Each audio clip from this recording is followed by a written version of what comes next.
हमारे बीच एक ऐसी शख्सियत भी हैं, जी हाँ, जिन्होंने जिंदगी में बहुत ज्यादा संघर्ष किया है। कभी वो सिर पर मैला ढोने का काम करती थी, लेकिन कहते हैं ना कि किसकी किस्मत कब पलट जाए ये तो पता नहीं चलता। और उनकी मदद की डॉक्टर बिंदेश्वर पाठक ने, जिसके बाद उनके जीवन में बहुत सारी खुशियां आई हैं।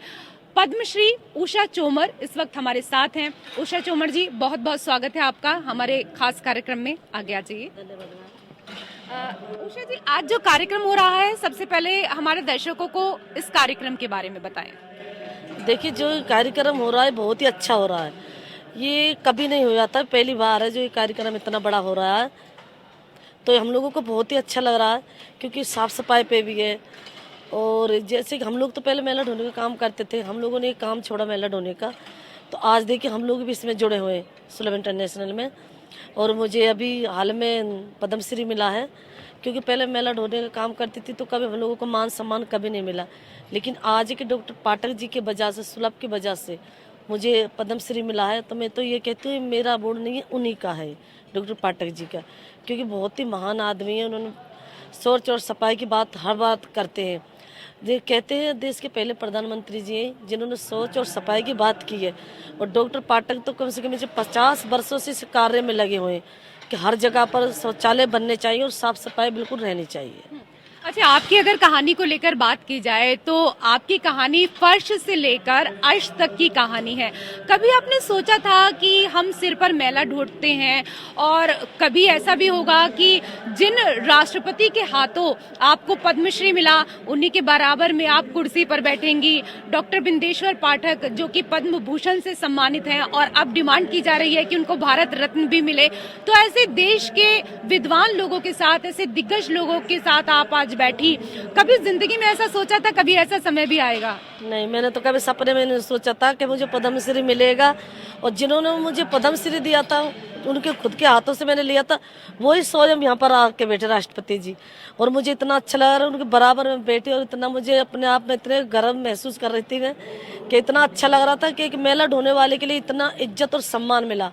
मैंने कभी सपने में नहीं सोचा था, क्योंकि पहले जिंदगी थी बहुत बेकार थी, छुआछूत की नज़र से देखते थे पहले लोग। लेकिन आज है कि सब लोग बराबर बैठते हैं और सब लोग हमको बुलाते हैं, हम उनके घर जाते हैं, वो हमारे घर आते हैं अलवर राजस्थान में। डॉक्टर बिंदेश्वर पाठक ने जिस जगह आप काम कर रही थी वहां से आपको निकाला और एक नई दिशा, एक नया मुकाम आपको दिया कि नहीं, आपको ये काम नहीं करना है, आप इसके लिए नहीं बनी है, बल्कि आपको समाज को आगे लेकर जाना है, महिलाओं को आगे लेकर जाना है। और उसके लिए उन्होंने नई दिशा फाउंडेशन, मेरे ख्याल से नई दिशा ही नाम है, जिसकी शुरुआत भी की। तो उसके बारे में भी आप हमारे दर्शकों को बताएं कि कैसे महिलाएं अब आगे बढ़ रही हैं राजस्थान में। देखिए, जैसे कि जब सामान हम बनाने लग रहे थे, वहाँ पर चार पापड़ जबे, तो वहाँ पर छुआछूत बहुत ज्यादा थी। तो जब हम सामान बनाने लगा तो मैंने डॉक्टर पाठक से कहा कि सर, सामान तो हम लोग बनाएंगे, लेकिन उसे खरीदेगा कौन? क्योंकि यहाँ तो छुआछूत और भेदभाव, हमारी छाया से बहुत दूर रहते हैं वो लोग, तो हमारे सामान को कैसे बनाए हो, खरीद के खाएंगे वो लोग?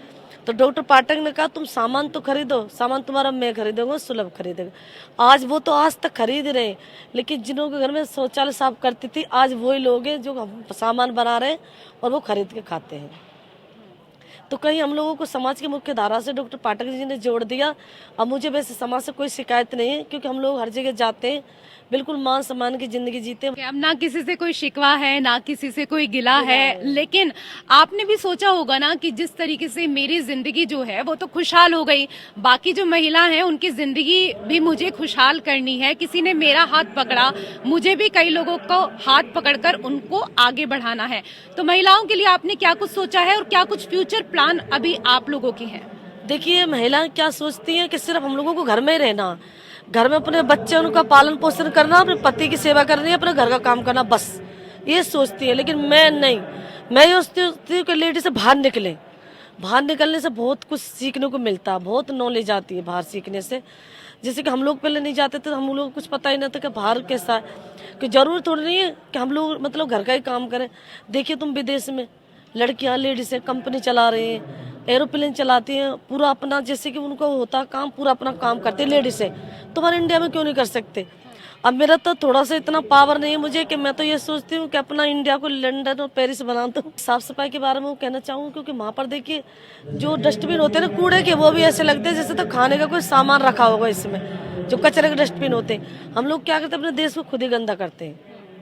तो अपना सभी अब लोग इसमें सहयोग करें अपना, और सब अपने में साफ सफाई रखनी चाहिए, तो बिल्कुल अपना देश साफ सफाई रहेगा। बिल्कुल सही आपने कहा। और रही बात पावर की, आपने पावर को लेकर कहा, तो आप तो जो पावरफुल महिलाएं हैं भारत की, उनमें से एक हैं। आप तो पद्मश्री हैं। बहुत बहुत शुक्रिया उषा चोमर जी हमारे साथ जुड़ने के लिए। और इसीलिए कहा जाता है कि जहां चाहा वहां रहा।